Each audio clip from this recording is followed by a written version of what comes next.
अस्सलाम वालेकुम वरहमतुल्लाहि वबरकातुहू। क्यों मनाया जाता है मुहर्रम, आइए जानते हैं। इमाम हुसैन और उनके फॉलोअर्स की शहादत की याद में दुनिया भर में शिया मुस्लिम मुहर्रम मनाते हैं। इमाम हुसैन पैगंबर मोहम्मद के नाती थे जो करबला की जंग में शहीद माने हुए थे। मुहर्रम क्यों मनाया जाता है, इसके लिए हमें तारीख के उस हिस्से में जाना होगा जब इस्लाम में खिलाफत यानी खलीफा का राज था। ये खलीफा पूरी दुनिया के मुसलमानों का प्रमुख नेता होता था। पैगंबर साहब की वफात के बाद 4 खलीफा चुने गए थे। लोग आपस में तय करके इसका चुनाव करते थे। जब आया घोर अत्याचार का दौर, इसके लगभग 50 साल बाद इस्लामी दुनिया में घोर अत्याचार का दौर आया। मक्का से दूर सीरिया के गवर्नर यजीद ने खुद को खलीफा घोषित कर दिया। उसके काम करने का तरीका बादशाहों जैसा था, जो उस समय इस्लाम के बिल्कुल खिलाफ था। तब इमाम हुसैन ने यजीद को खलीफा मानने से इनकार कर दिया।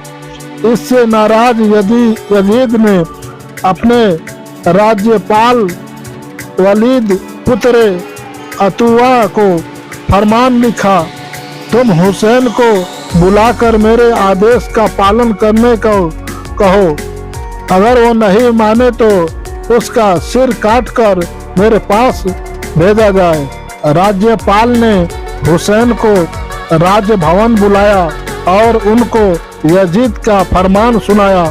इस पर हुसैन ने कहा, मैं एक भ्रष्टाचारी और खुदा रसूल को न मानने वाले यजीद का आदेश नहीं मान सकता। इसके बाद इमाम हुसैन मक्का शरीफ पहुंचे ताकि हज पूरा कर सके। वहां यजीद ने अपने सैनिकों को यात्री बनाकर हुसैन का कत्ल करने के लिए भेजा।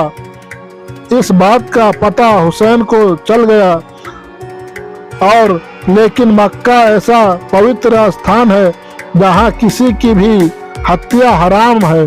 इसलिए उन्होंने खून खराबे से बचने के लिए हुसैन ने हज के बजाय उसकी छोटी प्रथा उम्रा करके परिवार सहित इराक चले आए।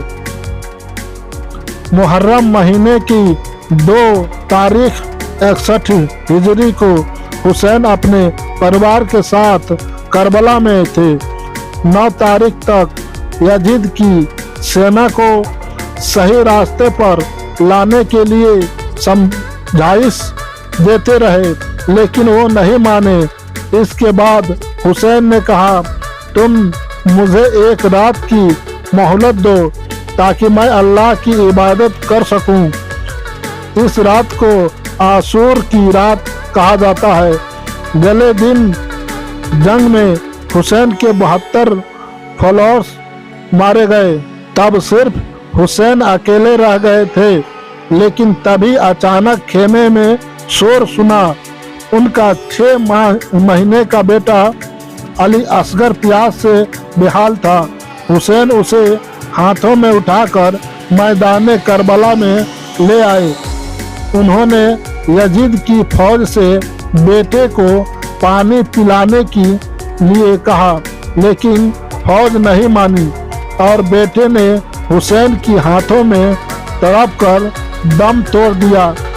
इसके बाद भूखे प्यास हजरत इमाम हुसैन का भी कत्ल कर दिया। हुसैन ने इस्लाम और मानवता के लिए अपनी जान कुर्बान की थी। इस आशूर यानी मातम का दिन कहा जाता है। इराक की राजधानी बगदाद के दक्षिण पश्चिम के करबला में इमाम हुसैन और इमाम अब्बास के तीर्थ स्थल है।